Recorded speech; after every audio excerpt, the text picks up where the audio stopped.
getting up to 92 degrees, and then eventually by 4 p.m. is when we're going to start seeing that storm coverage increase across our area. So as far as our Labor Day weekend forecast plans, it's going to be rather rainy. I think for Saturday, that rain chance is going to be mostly in the early part of the day, and we could still see some lingering showers and storms in the afternoon hours, but just keep an eye on those conditions for Sunday as well, because this frontal system, it's going to sort of stall by the time it makes its way across into southeast Texas. Right now, that system is actually causing some heavy rain and there was some severe storms that were taking place just north of Fort Worth, but they're moving through Dallas at the current moment. It's lots of lightning with those storms as they're making its way through the Dallas-Fort Worth and Metroplex.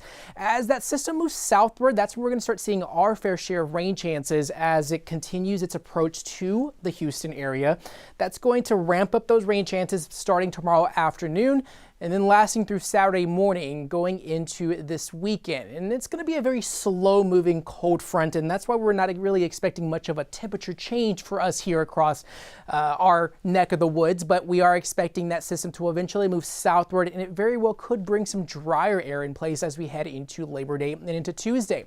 So as we look at that statewide rainfall potential going into next Wednesday, might see maybe a half an inch of rain here in Houston, but most of the heavier rain occurring from central Texas all the way to the Dallas-Fort Worth area.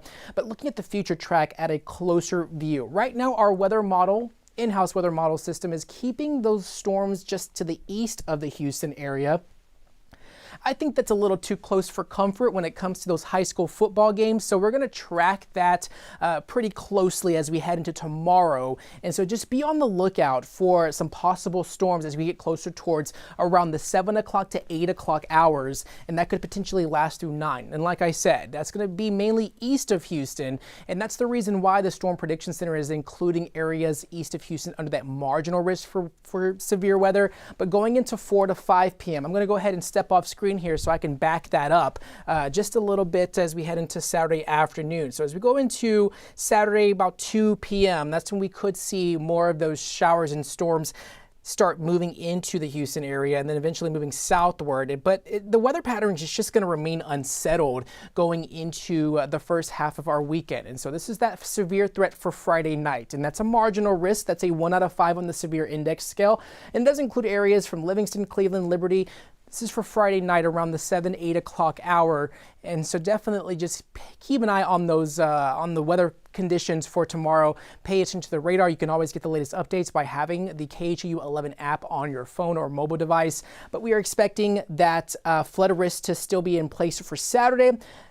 Marginal risk for flooding, that's a 1 out of 4. So those storms that could occur on Saturday could bring us some potting on roadways. Minor flooding is expected, but just expect that unsettled weather pattern to be in place for the first half of our weekend. And then by Monday, Tuesday, models are hinting that we could see that front moves further south. That's going to bring a drop of the humidity heading into the start of next week. And eventually we're going to go from seeing those tropical type feeling humid conditions that we've been used to for the past few. I don't think we've been used to it. Honestly, it's been muggy and sweltering out there, but that's what the dew point is. When we look at the dew point scale, dew points have been in the 70s, feeling tropical, very humid out there. And we're going to see those dew points drop into the 60s, upper 50s by Tuesday. And that could bring some comfortable feeling conditions across our area by the start of next week. As far as the tropics, we're heading close to the peak of hurricane season. Ferdinand was a tropical storm. It has dissipated in a tropical depression in the northern Atlantic. Not really going to affect anywhere, but there is another wave just off the African coast that does have a 20% chance of development within the next 7 days. We're keeping an eye on that system as well as we get closer towards the next 10 to 14 days. And so we won't really see any impacts from that system in the Caribbean or the Gulf until like 10 days from now, if it does steer into more of those high-risk areas in terms of the Caribbean islands. So looking at your 7-day forecast, rain chances ramping up by Sunday. That is going to bring us the chance for some showers and storms for tomorrow, as that frontal system will be moving its way from the north all the way to the south of us going into the latter part of tomorrow. So if you're heading out right now, it is quite muggy and warm. I know that we have the U of H Cougars taking on Stephen F. Austin out across the Stadium there at U of H campus, we are expecting temps to be in the 90s. I think you're still going to want to stay hydrated.